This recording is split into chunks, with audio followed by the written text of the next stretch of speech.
নমস্কার, বর্ণালী রান্নাঘরে আজকে রেসিপি হচ্ছে ধনেপাতা ও রাঁধুনি বাটা দিয়ে পাবদা মাছের ঝাল।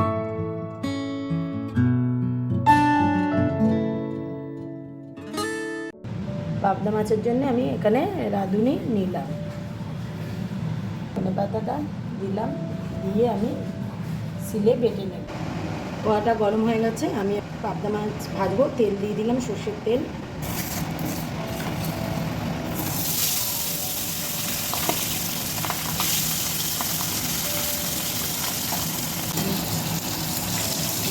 ভাজা হয়ে গেছে, আমি আর একটু ভেজে নিচ্ছি।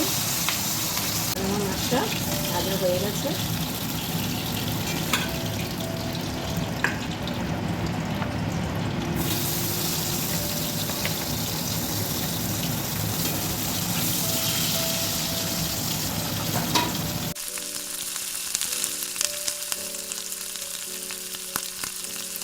আমার মাছ ভাজা হয়ে গেছে, আমি সব মাছ কটা ভেজে তুলে নিলাম।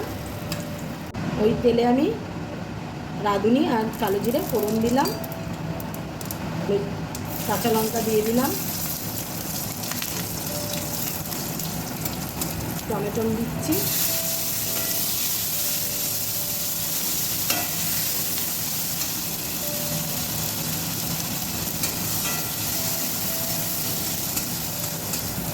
এখানে আমি স্বাদ মতো নুনটা দিয়ে দিচ্ছি একবারেই। তোমরা তোমাদের স্বাদ মতো নুনটা দেবে। দিয়ে টমেটোটা আমি একটু সিদ্ধ করে নেব, তার জন্য আমি একটু চাপা দিই যাতে টমেটোটা সিদ্ধ হয়ে যায়।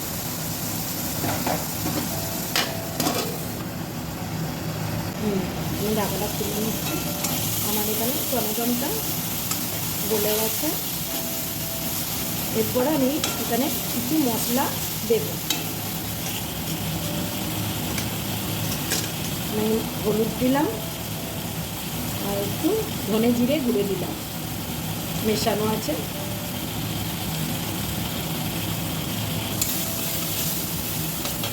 আমি এখানে সামান্য একটু জল দিলাম মশলাটা ভাজার জন্য।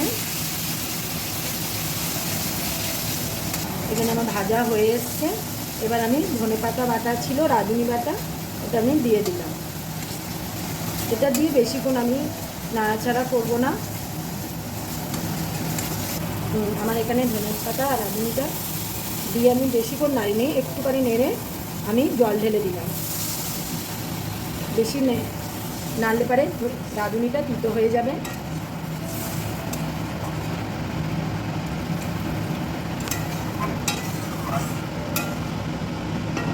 এবার আমার ফুটে গেছে, এবার আমি মাছগুলো দিয়ে দিচ্ছি।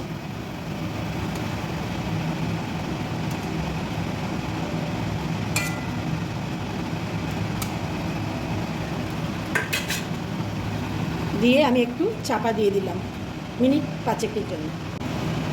আমার পাবদা মাছের ঝাল রেডি হয়ে গেছে। এবার আমি তুলে নিচ্ছি।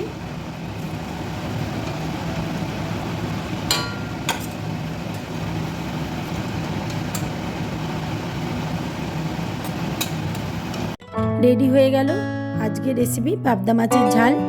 ভালো লাগলে লাইক করবেন, সাবস্ক্রাইব করবেন, বেল আইকনটা ক্লিক করবেন। রেসিপিটা ভালো লাগলে অনেক অনেক শেয়ার করবেন। রেসিপিটা ভালো লাগলে কমেন্ট করে জানাবেন। সবাই সুস্থ থাকুন, ভালো থাকুন, ধন্যবাদ।